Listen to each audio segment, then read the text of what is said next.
We know that a lot of our local businesses got hit really hard. Last year, we were able to stand up a local small business kind of grant and low interest loan program. And we were able to serve, I think it was over 250 small businesses. And I know that with our American Rescue Plan money, we will have more opportunity if we need it to offer that kind of immediate assistance. Not sure how much you've been paying attention, but we are a hotspot right now for what they're calling, like biotech jobs. So a lot of, because of COVID, interestingly enough, all of this work with the vaccine, it was very new. And so it has opened up a brand new world in a lot of ways. I think that this kind of next leap up when we think about I guess the biosciences, and those kinds of jobs are really moving to Durham. Durham County and the city of Durham have done a few incentive packages around those. And I think what we need to ensure is that those jobs that we are demanding a certain percentage, if not all of them, are actually held by folks who are already here. Because what often happens if, we know Google's coming and Apple's coming and they'll say, oh, well, the average salary is X, so really high. But then they don't tell you that the other part is they're going to bring all the people from elsewhere, and the people who are here aren't really going to get an opportunity there. So that's something we have to be really, really careful about, is that as new companies come here, especially if they're asking for an incentive, which is actually, basically a tax break at some level, whether it's state or local, that we're really saying, what, great, you're here, you're going to provide great jobs, but we need to make sure that the people who are here now also get an opportunity for those jobs. Well, I think that we can begin to build on some of the things that our public officials have already done. Everybody has kind of struggled in this space to figure out what happens next. So once again, you have to go directly to that community part that's affected. So you've got to talk to your businesses. You've got to bring them into the loop. You've got to talk to people who want to work and those who are working. We also have to see what's out there in the big world. Who can we recruit that will come in and help center our young people so that you all will have apprenticeships and have career paths from your institutions of learning straight into the job market, if that's what you like. So those conversations, I believe, have to happen now. We can't wait for that. But there's also a lot of people who are already working in that space. Once again, we have to collaborate and center the voices that matter the most. And that's the working workers and the business community. And I think we can do that. I think we can unify everybody and get them on one page so we can move ahead.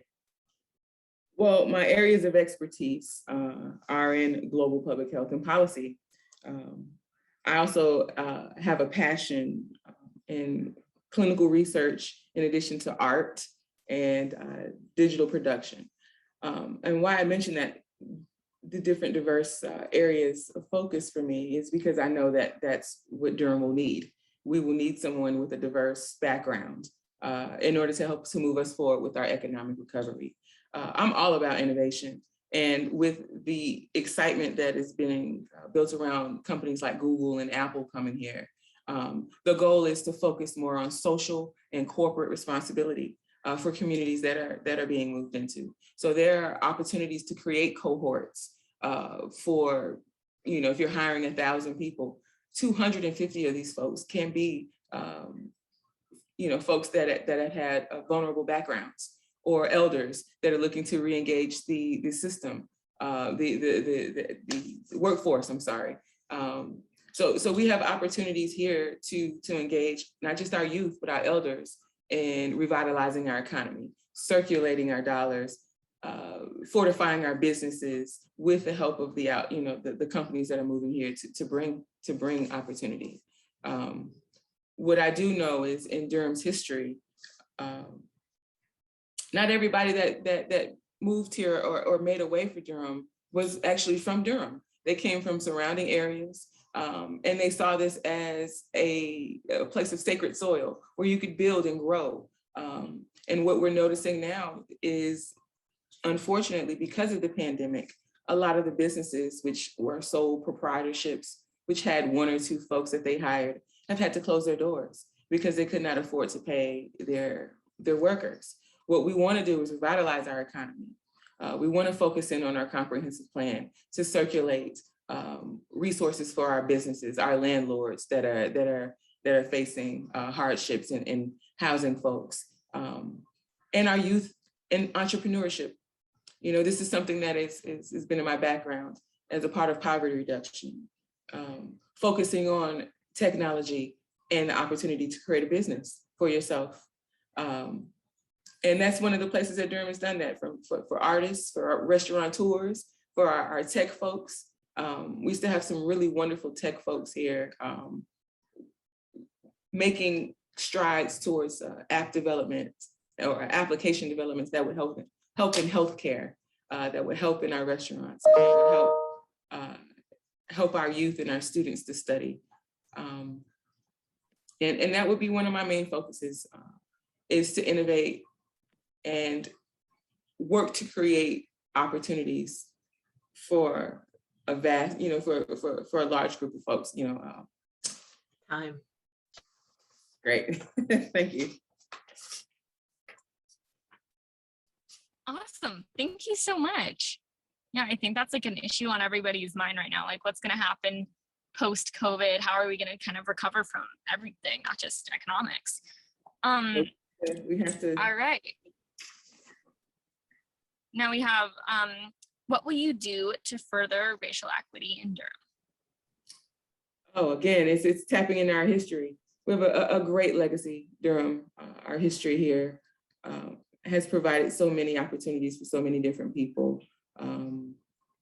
What we would like to highlight, and one of the things that used to happen here, we had community dinners downtown with local farmers, local chefs, parents bringing their children. It was a diverse population of folks, and we used to gather in what was a Blue Coffee Cafe, but now it's Neomande. We've moved forward light years with creating opportunity for other businesses to grow here. What I would like to see in building equity is more communal activities, and unfortunately, COVID has cut that down significantly.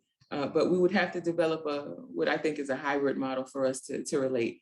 I'm big on social media, big on technology and the opportunity to connect with folks all around the world, 24 hours a day. We will have to probably jump into that for a little bit more in the next year or so to continue to build relationships. But what I would like to see is more community opportunities to come together, not just at our baseball fields or at the farmer's market, but literally sitting down with each other in our homes. And what I got the opportunity to do recently was learn more about the history of Durham through an organization called Durham Cares. And there's something called a pilgrimage that we go on to different parts of Durham, from the Stagville plantation to the downtown foyer in the area where there was 5 Points, old 5 Points, and new 5 Points. I think a lot of Durham residents should have taken, would benefit from that pilgrimage so that they can understand the history of Durham. Our artists are really big on that as well. So engaging our artists to help with that, to tell the stories of Durham. Here's the thing. I mean, it's not going away.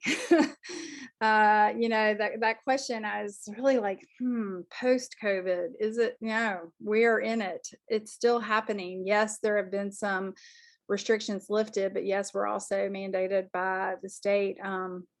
There's a lot that needs to be done in the way of recovery, and there are some things that have been already implemented, and so we want to continue that. But it needs to be public driven. We need to know what the community needs, the community, local businesses, the community, individual members, as far as their needs.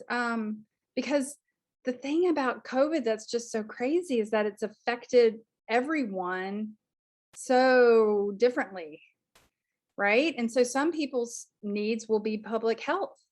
Some people's needs will be schools, because things have fallen because of COVID in the school system. Children are struggling to stay, to keep up their grades. And families need support, financial support, people, it's all interconnected, right? And COVID has just thrown a freaking wrench into the game, and it's going to be tough, but it has to be pointed. It has to be directly related to COVID to get us through. Kind of like with the, the moratorium on eviction, it's like got that sense of urgency, like we've got to get through that, and then we have to address it, because, and this is something I truly believe, that there will be another crisis of this magnitude, either because of a pandemic or because of an environmental crisis. So we have to have in place systems set to deal with it. Keep losing my. Yeah, thank you for your answer. That was very comprehensive. Mm. And what will you do to further racial equity in Durham?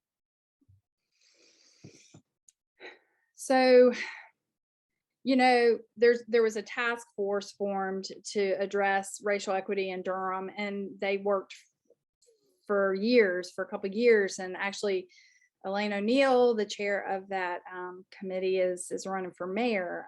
I can't even begin to tell you how much respect I have for her and for that committee and the work that they've done, because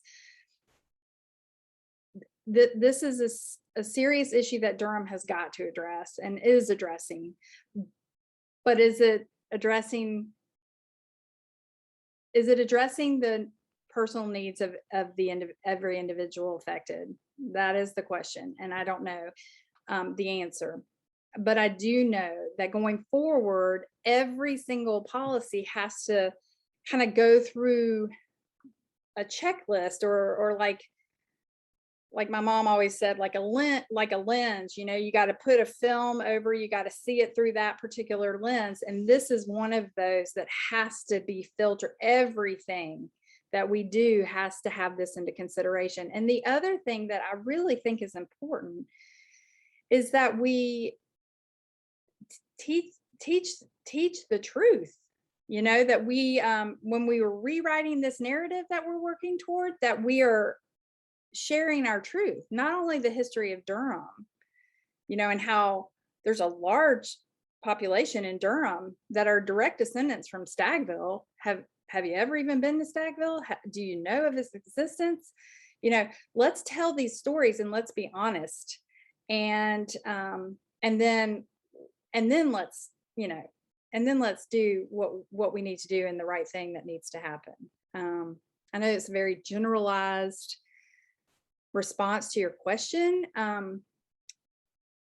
but I generally believe that it's going to require that kind of lens, looking through everything with that lens, and having people like Elaine O'Neill and that committee continuing to do their work.